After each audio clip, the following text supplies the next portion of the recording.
Good morning friends. ஒரு சாதாரண மனுஷனோட ஒரு நாளில் அவனுக்கு ஒரு 3 வகையான எமோஷன் தான் அவங்க ஃபீல் பண்ணுவாங்க அப்படின்ற மாதிரி நான் கேள்விப்பட்டிருக்கேன். ஒரு சாதாரண ஒரு மனுஷனோட லைஃப்பில் அந்த 3 வேலை, அந்த 3 வேலைக்காக தான் அவன் எமோஷனாக இருப்பான் அப்படின்ற மாதிரி கேள்விப்பட்டிருக்கேன். ஆனால் இந்த ட்ரேடர்ஸோட வாழ்க்கையில் இந்த எமோஷன்றது அந்த நாள் முழுக்க இருக்கிற மாதிரி தான் அதிகப்படியான ட்ரேடர்ஸோட லைஃப் இருக்குது. அப்போ இந்த டாபிக், இந்த ஆடியோவில் நான் எதை பற்றி பேச போகிறேன்னா, ட்ரேடர்ஸோட வாழ்க்கை எப்படியா இருக்குது ஒவ்வொரு நாள்லேயும். அப்போ ட்ரேடர்ஸ் அவங்க ஒவ்வொரு நாளும் வாழ்க்கையில் அவங்க எமோஷன் ஆகிற ஒவ்வொரு நேரமும் ஒவ்வொரு நிமிஷமும் ரொம்ப இன்ட்ரெஸ்டிங்காக தான் இருக்கும். ஏன்னா மார்க்கெட்டுக்குள்ளே இருக்காங்க. மார்க்கெட்டில் இருக்கும்போது நான் ஒரு ட்ரேடர், எனக்கு காலையில் திங்கக்கிழமை காலையில் 9 மணிக்கு வந்து ப்ரீ மார்க்கெட் ரிப்போர்ட் ஓப்பன் ஆகுது. ஓப்பன் ஆகி 9:08 வரையும் அது ப்ரீ மார்க்கெட் ரிப்போர்ட் நடக்கும். 9:15 3:30 வரையும் ட்ரேடிங் நடக்கும். அந்த இடைப்பட்ட நேரத்தில் ஒரு நாளில் ஒரு ரியல் ட்ரேடர்ஸ் வந்து 50 டைம்ஸ் வந்து எமோஷன்ஸ் ஆகுறாங்களாம். ஒரு ஆய்வில் சொல்கிறாங்க. அந்த ஆய்வை நான் நேற்று தான் படித்தேன். எனக்கு இதே வேலை தாங்க. நான் ஃப்ரீயாக இருக்கிற நேரத்தில் இந்த ஆப்ஷன் பையிங்கில் என்னென்ன மைனஸ் இருக்குது, என்னென்ன ப்ளஸ் இருக்குது, இது எப்படி சாதாரண ரீட்டைலர்ஸை இம்பேக்ட் பண்ணுது, எப்படி அதுலேருந்து தப்பிக்கலாம் அப்படின்ற மாதிரி திங்க் பண்ணிக்கிட்டே தான் இருப்பேன். இதுதான் எனக்கு பொழப்பு, வேறு எதுவுமே எனக்கு இல்லை. அப்போது இந்த ஒரு டாபிக் எனக்கு கிடச்சிது. இந்த சர்வே சரி நம்மளும் இதை பார்க்கலாம். அப்போது ஒரு நாளில் ஒரு ட்ரேடர்ஸ் வந்து 50 டைம்ஸ் எமோஷன் படுறாங்களாம். அது எப்படி 50 டைம்ஸ் எமோஷன் ஆகிறதுக்கு என்ன அங்கே ரீசன் இருக்குது அப்படின்றத ஒவ்வொரு 15 மினிட்ஸாக நான் சொல்கிறேன். 9 மணிலேருந்து 9:15 வரையும் மார்க்கெட் ஓப்பன் ஆகுது. அப்போது மார்க்கெட் ஓப்பன் ஆகும்போது அந்த எக்ஸைட்மெண்ட் வந்து தாங்கவே முடியாது. 2 நாள் லீவு கிடைக்குது. 2 நாள் லீவு கிடைச்சதுக்கப்புறம் அடுத்த நாள் மண்டே ஓப்பன் ஆகும்போது மார்க்கெட் ஓப்பன் ஆகுது. அப்போ 9 மணிலேருந்து அந்த 9:15 வந்து மார்க்கெட்டில் அந்த எக்ஸைட்மெண்ட் வந்து புதுசாக இருக்கிற ஆப்ஷன் பையர்ஸ்க்கோ ஆப்ஷன் செல்லர்ஸ்க்கோ அந்த எக்ஸைட்மெண்ட் தாங்கவே முடியாது. காலையில் 9 ஆகுது, மார்க்கெட் ஓப்பன் ஆகிடுச்சு. ட்ரேடர் மனசில் என்ன தெரியுமா இருக்கும்? ஃபுல் எக்ஸைட்மெண்ட் இருக்கும். இன்றைக்கி நல்ல ப்ராஃபிட் பண்ணணும் அப்படின்ற ஸ்ட்ராங்கான கான்ஃபிடென்ட் 100% இருக்கும். அப்புறம் மார்க்கெட் க்ளோஸ் ஆகிற டைமில் அவங்களோட டைரெக்ஷன் வேறு மாதிரி இருக்கும். இது ஒவ்வொரு நாளும் எல்லா ட்ரேடர்ஸும் அனுபவிக்கக்கூடிய எமோஷன்ஸ் தான். அப்போ கான்ஃபிடென்ஸ் லெவல் காலையில் 9 மணிக்கு 100% இருக்கிறது. ஏன் அது மாலையில் 3:15 3:30 அந்த ரேஞ்ச் போகும்போது டோட்டலாக டிஸப்பாயிண்டட் ஆயிடுது அப்படின்னா, அப்போ தான் மார்க்கெட்டோட ரியாலிட்டி நமக்கு என்னன்னு தெரியுது. அந்த 6:15 மணி நேரத்தில் மார்க்கெட்னால் இப்படி தான் இருக்கும். அப்போ நம்ம தெரிட்டிக்கலாக படிக்கிறோம். தெரிட்டிக்கலாக படிக்கிறதுக்கும் ரியலாக ப்ராக்டிக்கலாக ட்ரேடிங் பண்ணுறதுக்கும் எவ்வளோ வித்தியாசம் இருக்குது. அந்த வித்தியாசத்தை நம்ம தெரிஞ்சுக்கணும். அதாவது தெரிட்டிக்கலாக படிக்கிறது காசு கொடுத்து எவ்வளோ பேர் தியரிட்டிக்கலாக போய் படிப்பாங்க. அந்த படிக்கிறதுல அவங்களுக்கு ஒரு எக்ஸாம் வச்சா அவங்க எல்லாருமே கண்டிப்பாக பாஸ் பண்ணிவிடுவாங்க. ஆனால் மார்க்கெட்டில் ஒரு லைவில் வந்து அந்த பாஸ் பண்ண அந்த தியரிட்டிக்கலாக படித்தவங்கள ட்ரேட் பண்ணுன்னா அவங்களால முடியாது. ஏன்னா படிக்கிறது வேறு, ரியலாக ப்ராக்டிக்கலில் லைவில் மார்க்கெட் பண்ணுற விஷயம் வேறு. அப்படின்றத அந்த 9:15 அந்த 3:30 மணிக்குள்ளே அவங்க கண்டிப்பாக தெரிஞ்சுப்பாங்க. அப்போது 9லேருந்து 9:15 வரையும் இந்த மனநிலைமையில் இருப்பாங்க. இது ஒரு எமோஷன். அப்புறம் 9:15 9:30 இது எப்படி இருக்கும்? இங்கே தான் ஃபஸ்ட்டு கன்ஃபியூஷன் வரும். மார்க்கெட் ஓப்பன் ஆனதும் கேண்டில் வேகமாக மூவ் ஆகுமா ஆகாதா? ட்ரேடர் வந்து சார்ட்டை பார்ப்பாங்க. அப்போ உடனே அவங்களுக்கு திங்கிங் என்ன வரும்? ஒரு கால் வாங்கலாமா இல்லை புட்டு வாங்கலாமா? இந்த மாதிரி மைண்டில் கன்ஃபியூஷன் ஸ்டார்ட் ஆகும். 9:15 9:30 மணிக்குள்ளே. அப்போது மார்க்கெட் நம்ம நினச்ச மாதிரி ஈஸியாக இல்லை. அதாவது அவங்க வந்து இப்போ உதாரணத்துக்கு திங்கக்கிழமை நாளைக்கு வந்து ஒரு பெரிய கேப் டவுன் வரப்போகுது அப்படின்றது நம்ம எல்லாம் நினச்சிக்கிட்டு இருக்கோம். ஆனால் இன்றைக்கி நடந்த விஷயங்களில் நமக்கு ஒரு 5% கூட தெரியாது. 95% நமக்கு தெரியாத விஷயங்கள் மார்க்கெட்டில் நடந்திருக்கும் இன்றைக்கி. ஸோ அந்த பெரிய பெரிய கேப் டவுனாகவே ஓப்பன் ஆக போதா இல்லை மினிமமாக ஓப்பன் ஆக போதான்றது நமக்கு தெரியவே தெரியாது. காலையில் ஏஷியன் மார்க்கெட்லாம் பார்த்தா தான் தெரியும். அப்போது இந்த மைண்ட் செட் இந்த 9:15 9:30 நம்ம நினச்சிக்கிட்டு இருக்கிறது பெரிய கேப் டவுன் வரும் அப்படின்ற மாதிரி நினச்சிக்கிட்டு இருப்போம். ஆனால் அங்கே வேறு மாதிரி இருந்தால் அப்போது மார்க்கெட்டில் நம்ம ப்ரிடிக்ட் பண்ணுறது அங்கே நடக்கவே நடக்காது. அப்போது மார்க்கெட் நம்ம நினச்ச மாதிரியே இல்லை, ஈஸியாகவே இல்லைன்றது நாளைக்கு காலையிலேயே நமக்கு தெரியும். ஒருவேளை ஒரு பெரிய கேப் டவுன் வந்து நம்ம நினச்சதை விட பெருசாக வந்தால் அன்றைக்கி நம்ம ப்ரிடிக்ஷன் பண்ணது வெரி குட், பக்காவாக ஒர்க் அவுட் ஆகுது அப்படின்றத திங்க் பண்ணுவோம். ஆனால் அதிகப்படியாக உல்ட்டாவாக நடக்கிறதுக்கு தான் வாய்ப்புகள் அதிகம். அப்போ 9லேருந்து 10 அந்த டைமில் என்ன மாதிரி மைண்ட் செட்டில் இருப்பாங்க, என்ன மாதிரி எமோஷன் கிடைக்கும்னா, அதுதான் 9லேருந்து அந்த 10 மணி தான் எல்லாருமே வந்து ட்ரேட் எடுக்கக்கூடிய டைமு, என்ட்ரி எடுப்பாங்க. அப்போ இந்த டைமில் தான் பல ட்ரேடர்ஸ் வந்து ஃபஸ்ட்டு ட்ரேடையே எக்ஸிக்யூட் பண்ண வருவாங்க. என்ட்ரி போட்ட உடனே அவங்களுக்கு என்ன தோணும்னா, ஒரு வேளை ப்ரைஸ் ஆப்போசிட்டில் போயிடுச்சுன்னா, நம்ம காலில் வாங்கியிருக்கோம், இல்லை மார்க்கெட் ஒரு வேளை புட் சைடில் கீழே போயிடுச்சுன்னா, அப்போ தான் அந்த மைண்டில் ஒரு விதமான டவுட் வர ஆரம்பிக்கும். அதாவது என்ட்ரி போடுற வரையும் அந்த எண்ணமே இருக்காது, போட்டதுக்கப்புறம் தான் இது வருமே. அப்போது மைண்டில் ஒரு விதமான தாட்ஸ் வரும். என்ன வரும், நம்ம ஏன் இந்த என்ட்ரியை போட்ட உடனே மார்க்கெட் ரிவர்ஸ் ஆகுது, இவ்வளோ நேரம் ஒழுங்காக தான் இருந்தது, நான் போட்ட உடனேயுமே இது ரிவர்ஸ் ஆகுதே மார்க்கெட்டில் அப்படின்னு திங்க் பண்ண தோணும். இது நான் பல வாட்டி திங்க் பண்ணியிருக்கேன். நான் அப்போ தான் என்ட்ரி எடுப்பேன், ஒரு கால் சைடில் எடுப்பேன், இல்லை ஒரு புட் சைடில் எடுப்பேன். அது வரையும் ஏறிக்கிட்டே இருந்த மார்க்கெட் நான் எப்போ உள்ளே போய் என்ட்ரி ஆகணுமோ அப்போத்துலேருந்து அது இறங்க ஆரம்பிக்கும். இது உங்கள் எல்லாருக்குமே நடந்திருக்கும். நீங்கள் இல்லைன்னு சொன்னால் கூட நான் நம்ப மாட்டேன். ஏன்னா நான் இதுலேயே ஊறிக்கிட்டே இருக்கிறதுனால இதில் ஓரளவுக்கு எனக்கு அனுபவம் அதிகன்றதுனாலேயே நான் ஈஸியாக சொல்லிவிடுவேன். எல்லாருக்குமே இந்த அனுபவம் கண்டிப்பாக வந்திருக்கும். அப்போது 10லேருந்து 11 மணிக்கு அவங்களோட மனநிலைமை, எமோஷன்ஸ் எப்படி இருக்குன்னா, ஒரு பெரிய ஹோப்பை நம்பியும் கூட க்ரீடி நம்பியும் ஒன்றா சேர்ந்து ஒரு விதமான பேராசையோடு இருப்பாங்க. இது ட்ரேடருக்கு இந்த 10 மணிலேருந்து இந்த 11 மணி தான் டேஞ்சரஸ் ஜோன் அப்படின்னு சொல்லுவாங்க. ஏன்னா இங்கே தான் வந்து ஹோல்ட் பண்ணுறவங்க வெயிட் பண்ணுவாங்க. 10 மணிக்கு ஒரு 9:45 10க்குள்ளே ஒரு கால் எடுப்பாங்க. அதை 1 ஹவர் வெயிட் பண்ணுவாங்க. ஏன்னா அப்போ தான் மார்க்கெட் ஒரு பொசிஷனில் போய் ஹால்ட் ஆகும். இதுதான் ட்ரேடருக்கான டேஞ்சர் ஜோன் அப்படின்னு சொல்கிறதுக்கு காரணம், இந்த இடத்துல அந்த 1 ஹவர் வெயிட் பண்ணும் போது அதிகப்படியாக லாஸஸ் தான் வருது. இது வந்து ஒரு சர்வேல சொல்கிறாங்க, லாஸஸ் தான் அதிகமாக வருது அந்த 1 ஹவர் வெயிட் பண்ணும்போது. சில சமயத்தில் தான் வந்து ப்ராஃபிட் வருது. அப்போ லாஸஸ் இருக்கும்போது ட்ரேடர் வந்து என்ன பண்ணுவாங்கன்னா, அந்த லாஸஸை அப்படியே ஹோல்ட் பண்ணுவாங்க. 10லேருந்து 11 ஆல்ரெடி 1 ஹவர் ஹோல்ட் பண்ணிட்டாங்க, அது லாஸஸில் தான் இருக்குது.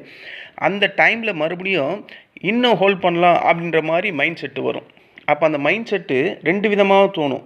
ஒன்று வந்து ஒருவேளை இந்த லாஸ்ட்லேயே கட் பண்ணிடலாமா அப்படின்ற மாதிரி தோணும்.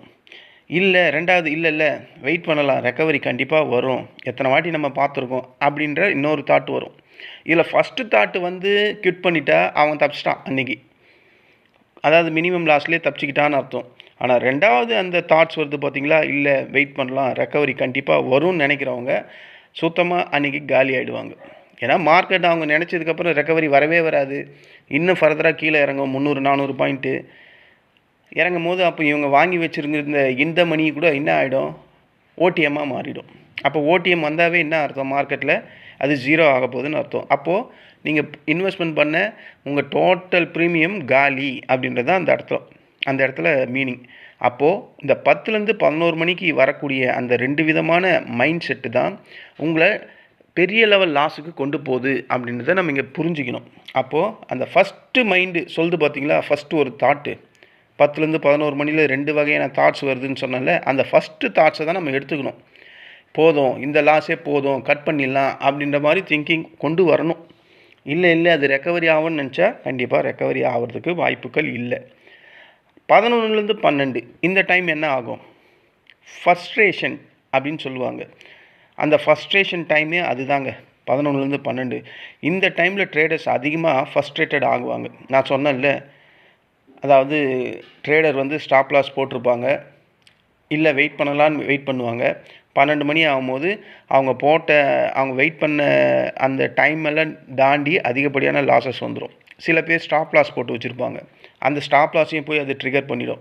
இதுதான் அவங்க ஃபஸ்ட்ரேஷன் ஆகக்கூடிய இடம். இப்போ தான் அந்த டைலாக் தோணும், இதுக்கு முன்னாடி தான் ஒரு எஸ்எல் போட்டேன், அப்பவும் அடிச்சுது, இப்போவும் அந்த எஸ்எல் அடிச்சுட்டு அவன் பாட்டுன்னு மேலே போயிட்டான். இது நம்ம எத்தனை பேர் சொல்லியிருப்போம். அதாவது நான் ஸ்டாப் லாஸ் போட்டேன், அந்த ஸ்டாப் லாஸை ட்ரிகர் பண்ணிவிட்டு அவன் மேலே போயிட்டான். நான் கால் சைடில் இருக்கேன், எனக்கு அந்த ஸ்டாப் லாஸை ட்ரிகர் பண்ணிட்டு என்னை லாஸ் பண்ணிவிட்டு மார்க்கெட்டு உச்சிக்கு போயிடுச்சு மறுபடியும் அப்படின்னு சொல்லுவாங்க. இந்த இடம் தான் இந்த 11லேருந்து 12 தான் ஃபஸ்ட்ரேஷன் ஆகக்கூடிய இடம். அப்போ 12லேருந்து 1 அந்த டைமாவது நமக்கு கரெக்டாக இருக்குமா? இது லன்ச் டைம் தானே, கொஞ்சம் ரிலாக்ஸேஷன் பண்ண முடியுமா அப்படின்னு கேட்டால், லன்ச் டைமில் தான் ட்ரேடர்ஸ் போய் அந்த ஃபோனை பார்த்துக்கிட்டு போய் சாப்பிட்டுக்கிட்டு இருப்பாங்க. சில பேர் எப்போயுமே மொபைலை கையிலே தான் வச்சுருப்பாங்க. அதாவது மார்க்கெட்டு ஏதாவது ஆகிடுமோ அப்படின்ட்டு. நீங்கள் என்ன தான் பார்த்தாலும் அது லாஸஸ் தான் வரப்போகுது. உங்களுக்கு ப்ராஃபிட் வர மாதிரி இருந்தால் உங்களுக்கு தான் 9:15லேருந்து 12க்குள்ளே கண்டிப்பாக வந்திருக்குமே. நீங்கள் 12லேருந்து 1 மொபைலை சாப்பிடும்போது கூட பல ட்ரேடர்ஸ் ஃபோனை கையிலேயே வச்சு பார்த்துக்கிட்டே இருப்பாங்க. அப்படி வச்சு கையிலேயே வச்சு பார்த்துக்கிட்டே இருக்கும்போது அப்போ அவங்களுக்கு ஒரு விதமான ஐடியா தோணும். என்ன தோணுன்னா, லாஸ் ஆகிட்டுருப்பாங்க ஆல்ரெடி. ஐயையோ, நம்ம நினச்ச மாதிரி ட்ரேடிங்கில் அவ்வளோ ஈஸி இல்லையே அப்படின்ற மாதிரி தோணும். எப்போது? காசு இழந்ததுக்கப்புறம். ஆனால் நெக்ஸ்ட் டேவே என்ன மாதிரி ஒரு தாட் வரும் தெரியுமா? கண்டிப்பாக நேற்று விட்டதை இன்றைக்கி நம்ம பிடிக்கணும், அடுத்த ட்ரேடு நாளைக்கு பிறக்கட்டும், நான் இழந்ததை கண்டிப்பாக மீட்டிடுவேன், எப்படியும் நான் மீட்டே தீரணும் அப்படின்ற மாதிரி எமோஷனில் ஓவர் கான்ஃபிடென்ட்டில் ஒரு தாட்ஸ் வரும். இது வருமா வராதா? கண்டிப்பாக வரும். அப்போ 1லேருந்து 2 எந்த மாதிரி இருக்கும்? 1லேருந்து 2 தான் அடுத்த டேஞ்சர் ஜோன் அப்படின்னு சொல்லுவாங்க. 10லேருந்து 11 ஒரு டேஞ்சர் ஜோன், 1லேருந்து 2 அடுத்த டேஞ்சர் ஜோனு. ஏன்னா இந்த இடத்துல தான் அதிகப்படியான லாஸஸ் ஆல்ரெடி அவங்க வந்து இருப்பாங்க. ட்ரேடர்ஸ் 2 பேருமே தான் சொல்கிறேன், ஆப்ஷன் பையரும் சரி ஆப்ஷன் செல்லர்ஸும் சரி. இந்த 1லேருந்து 2 வரும்போது அந்த ரிவெஞ்ச் ட்ரேட் அப்படின்றது ஹெவியாக மைண்டில் மோட்டிவேட் ஆகிடும், அதாவது ட்ரிகர் ஆகிடும். ஏன்னா நம்ம ஆல்ரெடி பல 1000 லாஸ் பண்ணிட்டு உக்காண்டிருப்போம். இந்த 10லேருந்து 11 விட இந்த 1லேருந்து 2 தான் மிக மிக மிக டேஞ்சரான ஜோனு. அப்போது அந்த லாஸஸை ரெக்கவரி பண்ணணும் அப்படின்னு நினச்சி ஓவர் ட்ரேடிங், ரிவெஞ்சை பேஸ் பண்ணி ஓவர் ட்ரேடிங் பண்ணிக்கிட்டே இருப்பாங்க. அப்போ அந்த இடத்துல அவங்க அந்த 9:15லேருந்து அந்த 1 மணி வரையும் அவங்க என்ன டிசிப்ளினில் இருந்தாங்களோ அந்த டிசிப்ளின் டோட்டலாக 1லேருந்து 2 வரும்போது டோட்டலாக அதை மீறி வெளியே வந்துடுவாங்க. அதனால் பெரிய லெவல் லாஸஸ் வரும். அந்த லாஸஸ் வந்ததுக்கப்புறம் தான் ஐயோ நம்ம டிசிப்ளினை டோட்டலாகவே பிரேக் பண்ணிட்டோம், அதனால தான் இவ்வளோ பெரிய லாஸு அப்படின்னு தோணும். இந்த 1லேருந்து 2 தான் எப்போயுமே மார்க்கெட்டில் வெரி வெரி டேஞ்சர் ஜோன் அப்படின்னு சொல்லுவாங்க. அப்போ 2லேருந்து 2:45 அடுத்தது 3/4 ஹவர் இருக்குல்ல, அதில் ஃபைனல் ஹோப்பு அப்படின்னு ஒரு கான்ஃபிடென்ட் வரும். கடைசியாக ஒரு ட்ரேட் பண்ணி பார்க்கலாம், நம்ம இவ்வளோ நேரம் லாஸஸ்னே பண்ணிட்டோம். சில பேர் ப்ராஃபிட்டில் இருப்பாங்க. இந்த 2லேருந்து 2:45 வந்து ஒரு ஃபைனல், அதாவது ப்ராஃபிட்டில் இருப்பாங்க.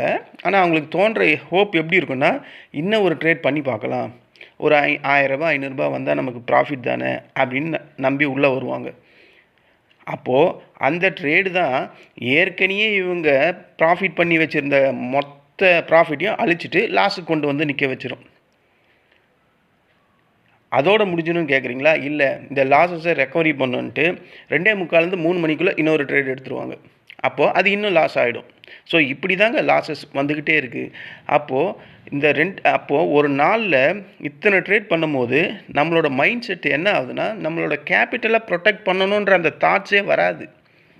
அந்த மாதிரி வராத போது எப்படி உங்களால் ப்ராஃபிட் பண்ண முடியும்? உங்ககிட்ட இருக்கிற அந்த கேபிட்டலையே ப்ரொடெக்ட் பண்ணணுன்ற அந்த தாட்ஸே வரல. ஃபுல்லாக வந்து லாபம் லாபம் லாபம் அப்படின்ற மாதிரியே வரீங்க. ஆனால் அங்கே வர்றது ஃபுல்லாகவே நஷ்டம் நஷ்டம் நஷ்டம்னு வருது. எப்படி அப்போ உங்களால் சர்வே பண்ண முடியும்? அப்போது 2:45லேருந்து 3 மணிக்குள்ளே மார்க்கெட் க்ளோஸ் ஆகிற நேரத்தில் ரொம்ப ஒரு விதமான எமோஷன் ஆகிடுவாங்க. அதாவது மார்க்கெட் க்ளோஸ் ஆகிற டைம் 3:30 தான் க்ளோஸ் ஆகும். ஆனால் 3 மணிக்கே அவங்க ஒரு மாதிரி ஒரு சோர்ந்து போயிடுவாங்க. அவங்க ஏன் சோர்ந்து போயிடுவாங்கன்னா, அந்த லாஸஸ் கண்ணால் பார்த்துக்கிட்டே இருக்காங்க. அதுக்கப்புறம் அவங்க டிமேட் அக்கௌண்ட்டில் போய் பேலன்ஸை செக் பண்ணால் பேலன்ஸ் வந்து ஒரு 10,000 12,000 இருந்த இடத்துல 4,000 5,000 தான் இருக்கும். அப்போ என்ன தோணும்? ஐயையோ இன்றைக்கி இவ்வளோ லாஸ் ஆகிப்போச்சு அப்படின்ற மாதிரி மனசு ஒரு விதமான வருத்தத்துக்கு போயிடும். ப்ராஃபிட் இருந்தால் மட்டும்தான் மனசு ஹாப்பினஸ்ஸாக இருக்கும். லாஸ் இருந்தால் 3லேருந்து அந்த 3:30க்குள்ளே ஒரு விதமான சைலண்ட் மோடுக்கு போயிடும். அப்போ தான் அந்த 9:15லேருந்து 3 வரையும் நம்ம நினச்ச எல்லாத்தையும் திங்க் பண்ணுவோம். நம்ம இப்படியெல்லாம் பண்ணியிருக்கக்கூடாது, நாளைக்கு இந்த மாதிரியே நம்ம பண்ணக்கூடாது, லாஸஸை வந்தால் உடனே புக் பண்ணிடணும், இல்லை ப்ராஃபிட் வந்தாலும் உடனே புக் பண்ணிடணும். இதெல்லாம் எப்போ எல்லா காசையும் இழந்ததுக்கப்புறம் தான் தோணும், முன்னாடியே தோணாது. அந்த மாதிரி முன்னாடியே தோணணுன்றது தான் நான் என்னுடைய ஒவ்வொரு வாட்டியும் ஒவ்வொரு வீடியோலையும் சொல்கிறேன். அப்போ பார்த்துங்க, ஒரு 9 மணிலேருந்து ஒரு 3 மணிக்குள்ளே எத்தனை வகையான எமோஷன்ஸை இந்த ட்ரேடர்ஸ் அனுபவிக்கிறாங்க. இவங்க எப்படி வாழ்க்கையில் நிம்மதியாக இருக்க முடியும்? சைக்காலஜி பிரகாரமாக சொல்கிறேன். அப்போ அந்த ப்ரெஷரும் அந்த பேனிக்கும் அந்த பதட்டமும் நம்ம கூடவே இருக்குது, 6 மணி நேரத்துக்கு கூடவே இருக்குது. நீ என்ன பண்ணுற ஏது பண்ணுறன்னு உனக்கு சுதாகரித்துக்குள்ளே மார்க்கெட் உன்னை ஒன்று மேலே தூக்கிட்டு போயிடும், உன்னை கீழே போட்டு சாத்திரும். இதுதான் நடக்கும். அதாவது பொதுவாக சில பேருக்கு இந்த ட்ரேடிங் சார்ட்டையே பார்க்கவே தெரியாது. இது நானே ரொம்ப பேரை பார்த்துருக்கேன். இதெல்லாம் நம்ம ட்ரேடிங் சார்ட்டை கண்டிப்பாக பார்க்கணும். சார்ட்டை மட்டும் பார்த்துட்டா மட்டும் எல்லாம் நடக்குமா அப்படின்லாம் கேட்கக்கூடாது. சார்ட்டை மட்டும் பார்த்தா எல்லாம் நடந்துடாது. அங்கே அந்த சார்ட்டுன்றது ஒரு சைக்காலஜி. மார்க்கெட்டோட அந்த கேண்டில் 6 மூமெண்ட்டத்தை ஓரளவுக்கு ப்ரிடிக்ட் பண்ணலாம் அப்படின்றதுக்காக அந்த சார்ட்டை பார்க்கணும். மார்க்கெட்டை பீட் பண்ண இந்த சார்ட் அனலைசிஸ் மட்டும் போதாது, கண்டிப்பாக போதாது. ஆனால் இந்த மார்க்கெட்டை நம்ம பீட் பண்ணணும்னா மைண்ட் கண்ட்ரோல் தான் அதிகமாக வேணும். அந்த மைண்ட் கண்ட்ரோல் தான் ஒரு ட்ரேடரை சர்வே பண்ணவே வைக்கும். ஒரு நல்ல ட்ரேடர் மார்க்கெட்டை கண்டிப்பாக அவங்களாலாம் கண்ட்ரோல் பண்ண முடியாது. அவங்க என்ன நினைக்கணும்னா, மார்க்கெட் நம்மளால் என்ன பண்ணாலும் ஒன்றுமே பண்ண முடியாது, நம்மளோட மைண்ட் செட்டை மட்டும் தான் கண்ட்ரோல் பண்ணணும், நம்ம மைண்ட் செட்டில் இருக்கக்கூடிய அந்த எமோஷனை தான் நம்ம அரெஸ்ட் பண்ணணும் அப்படின்ற மாதிரி திங்க் பண்ணணும். அப்படின்ற மாதிரி நீங்கள் திங்க் பண்ணிங்கன்னா நாளிலிருந்தாவது உங்கள் லாஸஸ் பெரிய லெவலில் போகாமல் சின்ன சின்ன லாஸஸ்லேயே வெளியே இந்த சின்ன சின்ன லாஸஸ் போக போக போக இதுவே பழக்கமாயிடுச்சுன்னா அந்த சின்ன லாஸஸ் கூட மறுபடியும் உங்கள் ட்ரேடிங்கில் வராமல் லாபமாக வர்றதுக்கான வாய்ப்புகள்லாம் அதிகம். ஓகேங்களா? அப்போது ஒரு ட்ரேடர்ஸோட வாழ்க்கையில் திங்கக்கிழமை 9 மணிலேருந்து 3 மணிக்குள்ளே எத்தனை வகையான எமோஷன்ஸை ஃபேஸ் பண்ணுறாங்க அப்படின்றத நான் இந்த ஆடியோவில் சொல்லியிருக்கேன். இது உண்மையாலுமே நான் இந்த தியரியை ஒரு புக்கில் தான் படித்தேன், ஒரு சர்வேயில் தான் படித்தேன். சரி, இது நம்ம ஆப்ஷன் பையிங் அண்ட் செல்லிங் பண்ணுற ட்ரேடர்ஸ்க்கு ரொம்ப யூஸ்ஃபுல்லாக தான் இருக்கும் அப்படின்னு நினச்சி தான் இதை நான் என்னுடைய மாடுலேஷனில் அப்படியே ஒரு கோர்வையாக சொல்லிட்டேன். இந்த ஆடியோ உங்களுக்கு பிடிச்சிருந்தா என்னுடைய சேனலை சப்ஸ்கிரைப் பண்ணுங்கள். உங்கள் ஃப்ரெண்ட்ஸ் அண்ட் ரிலேட்டிவ்ஸ் அவங்களுக்கும் ஃபார்வர்ட் பண்ணி, இந்த மாதிரி ஒருத்தன் எப்போ பாரு ஆப்ஷன் ட்ரேடிங்கை பற்றியே சொல்லிக்கிட்டு இருக்கான், சொல்கிறது நல்லா தான் இருக்குது, ஆனால் ஃபாலோ பண்ண தான் முடியல அப்படின்ற மாதிரி சொல்லி அவங்கள மோட்டிவேட் பண்ணி, இனிமேலாவது லாஸஸை குறைங்க, போக போக அந்த லாஸ்ன்ற பேச்சையே மறந்துட்டு சின்ன ப்ராஃபிட்டாக பிடிங்க. இதுதான் என் ஆசை. கண்டிப்பாக பிடிப்பீங்கன்னு நம்புகிறேன். நம்ம நாளைக்கு இன்ட்ராடே டைமில் மீண்டும் சந்திக்கலாம். நன்றி, வணக்கம்.